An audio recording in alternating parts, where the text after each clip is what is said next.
नमस्कार, मी आनंदी कराडकर, आबासाहेब गरवारे महाविद्यालयातील वृत्तपत्रविद्या आणि जनसंज्ञापन विभागाची मी विद्यार्थिनी आहे। आज आपण अशा एका तरुणीशी संवाद साधणार आहोत जिची कथा आपल्या सर्वांसाठीच अत्यंत प्रेरणादायी आहे। रायगड जिल्ह्यातील रोहा तालुक्यातील चिंचवली या छोट्या आदिवासी पाड्यातून सुरू झालेला तिचा प्रवास आज थेट इंग्लंडपर्यंत जाऊन पोहोचला आहे। कातकरी समाजातील पहिली महिला वकील म्हणून तिने एक महत्त्वाचा टप्पा पार केला आहे। पुण्यातील यशवंतराव चव्हाण लॉ कॉलेजमधून तिने LLBचे शिक्षण पूर्ण केले आणि आता इंग्लंडमधील 3 युनिव्हर्सिटीज कडून तिला पुढील LLMच्या शिक्षणासाठी प्रवेशाची ऑफर मिळाली आहे। पण तिची केवळ एवढीच ओळख नाही, स्वतः शिक्षण घेतलं त्यामुळे आपलं आयुष्य बदलता येतं हे जेवढं खरं आहे तेवढंच खरं हेही आहे की त्या शिक्षणामुळे आपल्या समाजातही तितकाच महत्त्वाचा बदल घडवता येतो असा त्यांचा ठाम विश्वास आहे। विशेषतः कातकरी समाजातील मुलींना शिकून स्वतःचं आयुष्य घडवावं अशी त्यांची इच्छा आहे। सपना, या आपल्या प्रेरणादायी प्रवासासाठी तुमचं मनापासून अभिनंदन।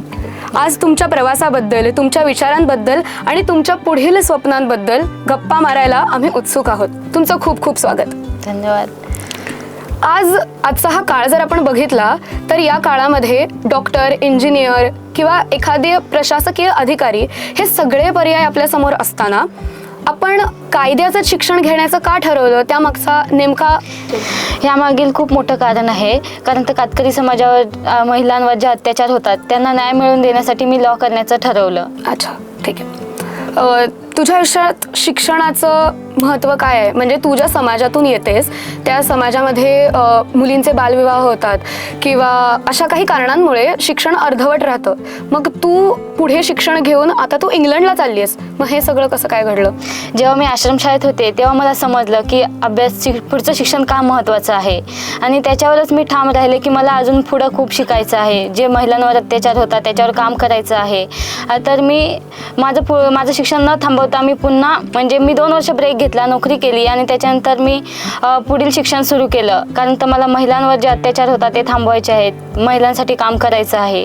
तुला जेव्हा कळलं की तुला इंग्लंडमधल्या 3 युनिव्हर्सिटीज कडून प्रवेशाची ऑफर आली आहे, तर तो क्षण तुझ्यासाठी कसा होता? तो क्षण माझ्यासाठी खूप आनंदाचा होता, कारण तुम्ही पहिले तर एका खेडेगावात शिकले, त्याच्यानंतर आश्रमशाळेत गेले, आश्रमशाळेनंतर पुणे शहरात आले आणि आता डायरेक्ट मी लंडनमध्ये जाणार, हे खूप मोठं माझ्यासाठी होतं। म्हणजे बघा, रायगड जिल्ह्यातल्या रोहा तालुक्यातल्या चिंचवली या छोट्याशा तिथल्याही आदिवासी पाड्यातून पुणे आणि आता पुण्यामधून डिरेक्टली इंग्लंड, हा प्रवास कसा आहे? तो तर माझ्यासाठी खूप म्हणजे सांगताय, मी तर अनुभवला नाही अजून। मी तर पुण्यामध्ये आले पहिल्यांदा शिकायला, याचा पुढचा म्हणजे प्रवास कसा असेल काही सांगू शकत नाही।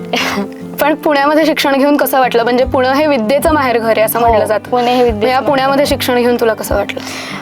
खूप म्हणजे मला असं चांगलं वाटत आहे की मी पुण्यासारख्या शहरात शिकते। 6वी इयत्तेत कल्याण आश्रमाच्या शाळेत प्रवेश घेतल्यानंतर आयुष्यात काय बदल घडला? मी जेव्हा वनवासी कल्याण आश्रममध्ये प्रवेश घेतला तेव्हा मला एक दिशा मिळाली की पुढचं शिक्षण का महत्त्वाचं आहे। त्याच्यावरच मी माझे ध्येय निश्चित केलं, कारण तर आश्रमशाळेत शिकणं हे फक्त आश्रमशाळेत शिकणं असं नाही, तर तिथे जाऊन आपले स्वप्न पूर्ण करण्याची दिशा सुद्धा आपल्याला मिळत जाते। एखादा प्रसंग सांगू शकशील की ज्याच्यामुळे तुला असं वाटलं की मी या क्षेत्रामध्ये, म्हणजे मी वकिली करावी आणि मी या क्षेत्रामध्ये पुढे जावं? एक गावाकडचा प्रसंग सांगते। एक महिला आलेली, तिला तिच्या नवऱ्याने खूप मारलं होतं आणि रक्तबंबाळ घरी आली आणि गावामध्ये न्याय कसा मिळतो की ते 5-6 जण एकत्र बसतात आणि त्यांच्यावर चर्चा, सरपंच वगैरे ते डिस्कशन होतं आणि पुढं काय तिथं बोलणं झालं की झालं, घरी जातात। त्याच्यामुळे मी ठरवलं की नाही, आपल्याला महिलांना न्याय मिळवून द्यायचा आहे। मग त्याच्यासाठी मी ठरवलं की मला लॉ करायचं आहे। तुम्ही एक रक्त या कल्याण आश्रमाच्या भावनेचा तुम्ही प्रत्यक्ष जीवनामध्ये कसा अनुभव घेतला? वनवासी कल्याण आश्रम हे खूप महत्त्वाचा टप्पा आहे माझ्यासाठी, कारण तर त्यांनी मला खूप आर्थिक मदत केली। त्याच्या अनुदानाने मला त्यांनी शिक्षणात सुद्धा मदत केली। तुम्ही चिंचवलीपासून त्या एका छोट्या आदिवासी पाड्यापासून वनवासी कल्याण आश्रमामध्ये कशा काय आलात? मी वनवासी कल्याण आश्रम शाळेमध्ये शिकले तेव्हापासून मी त्यांच्या कॉन्टॅक्टमध्ये होते आणि त्यांच्यात संवाद वगैरे चालू होते माझे, आणि आत्ताही ते माझ्या कॉन्टॅक्टमध्ये आहेत। शिक्षण तुम्ही घ्यायला सुरुवात केलीत आणि आता तुम्ही इंग्लंडला जाणार आहात, तर या सगळ्यामध्ये तुमच्या घरच्यांचा आणि म्हणजे कुटुंबाचा आणि तुमच्या समाजातल्या लोकांचा कसा हातभार लागला? कुटुंबाचं समाजातील लोकांचा तर नाही सांगू शकत, बट घरचे पहिले मला सुरुवातीला म्हणत होते नको जाऊ, कारण ते एवढ्या लांब कसं जाणार. पहिले मला ते पुण्यात सुद्धा पाठवत नव्हते, एकटं कुठे एवढं लांब जाणार. पण मनात ध्येय होतं, निश्चित होतं की पुढे शिक्षण केलं पाहिजे. बरोबर. आणि पैसा नसल्यामुळे मी नोकरी केली 2 वर्ष आणि त्याच्यानंतरला मी लॉला ॲडमिशन घेतलं.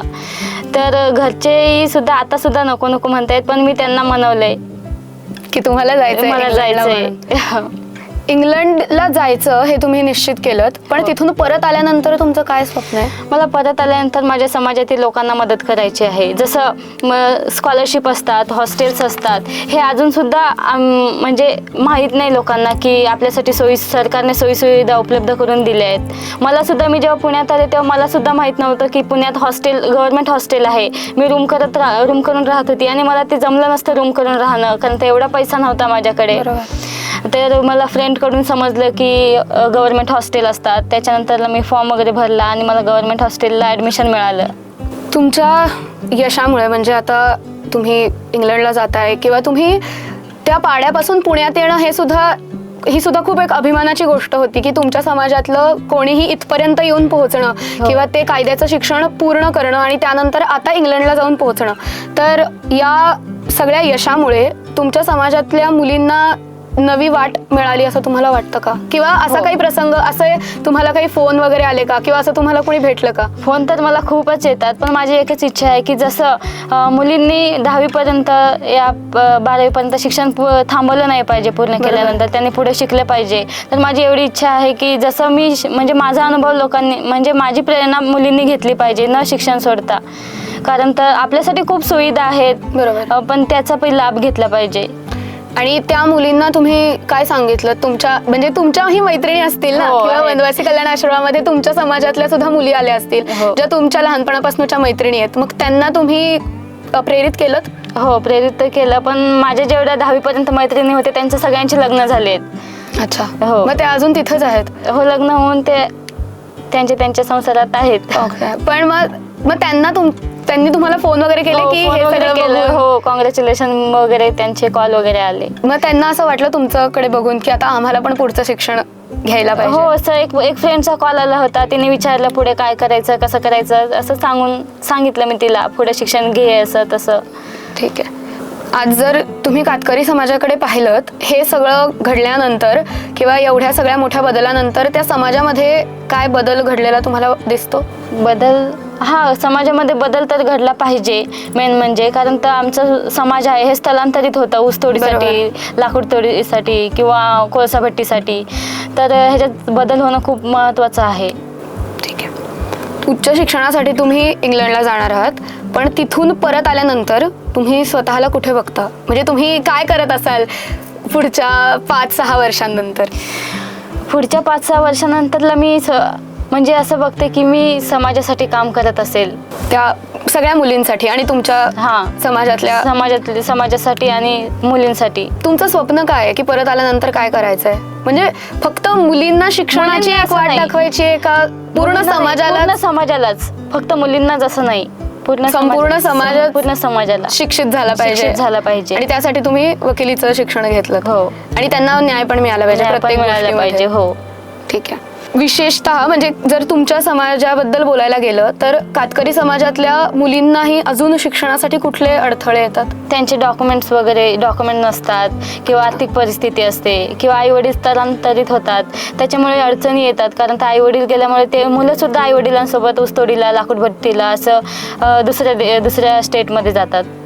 ठीक आहे. मग तुम्ही जेव्हा हे सगळं करायला घेतलं त्यावेळेला तुमच्या आई वडिलांनी तुम्हाला असं सांगितलं नाही की नाही आम्ही जे काम करतोय तेच तुम्ही पण आमच्यासोबत करा? नाही, ऍक्च्युली माझे आई वडील मला लहानपणापासून मामा मामीकडे सोडून गेले. आणि तेही असं ऊसतोडीला, लाकूड तोडीला, कोळसा भट्टी असे जातात.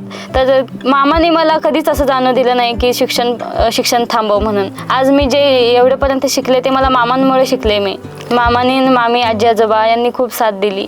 आज अशा खूप मुली आहेत, तुम्ही जसं सांगितलं की तुमच्या मैत्रिणींचे तुम्हाला फोन आले किंवा हो. तुमच्या समाजातल्या खूप मुली येऊन तुमच्याशी बोलल्या, पण त्यांच्यासाठी तुम्ही प्रेरणा आहात किंवा त्या तुमच्याकडे एक नवी दिशा म्हणून पाहतात. पण हे सगळं करण्यासाठी तुम्हाला कोणाकडनं प्रेरणा मिळाली? म्हणजे ती व्यक्ती कोण होती किंवा ती एक गोष्ट अशी कुठली होती की ज्यावरून तुम्हाला असं वाटलं की मी हे करू शकते? एकलव्य फाउंडेशन यांच्याकडून मला ही प्रेरणा मिळाली की मला लंडनमध्ये जायचं आहे. त्यांचा एक फॉर्म आला होता, तो मी भरला. त्याच्यानंतरला त्यांच्यासोबत कॉन्टॅक्ट वगैरे झाले. मग त्याच्यानंतरला मला ऑफर लेटर आलं. ह्याच्यामध्ये वनवासी कल्याण आश्रमाचा परत एकलव्य फाउंडेशनचा खूप मोलाचा वाटा आहे. ठीक आहे, म्हणजे ते तुमच्यासाठी एक प्रेरणास्थान आहे. आणि मग 12वी 10वी पर्यंतचं शिक्षण कसं पूर्ण केलं? तेव्हा माझे मामा टीचर आहेत. मी त्यांच्याकडे राहून मग येऊन जाऊन केलं गोरेगावला नामजोशी विद्यालयात. अच्छा, हो. ठीक आहे. आणि पुणेकरांनी, म्हणजे आता तुम्ही पुण्यामध्ये शिकलात, त्यामुळे पुणेकरांनी किंवा समाजातल्या वेगवेगळ्या व्यक्तींनी तुम्हाला जे सहकार्य केलं, जी मदत केली, त्यामधला असा एक कुठला प्रसंग आठवतो की जो खूप तुमच्या मनाला स्पर्शून गेला? वनवासी कल्याण आश्रमाने मला खूप आर्थिक मदत केली. तो क्षण मला अजून खूप आठवतो. तुमच्या मतानुसार शिक्षणामुळे व्यक्ती, कुटुंब आणि संपूर्ण समाजाचं भविष्य कसं बदलू शकतं? म्हणजे ज्या वेळेला एखादी घरातली मुलगी शिकते, म्हणजे आपण असं म्हणतो की घरातली स्त्री शिकली की संपूर्ण घर सुशिक्षित होतं, तर हे कसं काय होऊ शकतं? म्हणजे तुम्ही शिकल्यामुळे तुमच्या घरातल्या व्यक्ती किंवा तुमचं कुटुंब किंवा तुमच्या समाजातल्या व्यक्तींमध्ये कसा काय बदल घडून येऊ शकतो? एखादी ते म्हणतात ना, घरामध्ये एक जर स्त्री असेल तर पूर्ण कुटुंब शिक्षित होतं. तसंच जर मुली शिकल्या, मी शिकले, तर घरामध्ये नक्कीच बदल होऊ शकतो. कारण तर मी जर शिकले नसते तर मला सुद्धा आई वडिलांसारखं जावं लागलं असतं ऊसतोडीला. बरोबर. जनजाती समाजाच्या विकासासाठी तुम्हाला कुठलं ठोस कार्य करायला आवडेल? युवा कार्य लोकांसाठी वनवासी कल्याण आश्रमासाठी मला काम करायला आवडेल. म्हणजे तिथल्या मुलांसाठी, तिथल्या माणसांसाठी, समाजासाठी, तिथल्या समाजासाठी काम करायला आवडेल.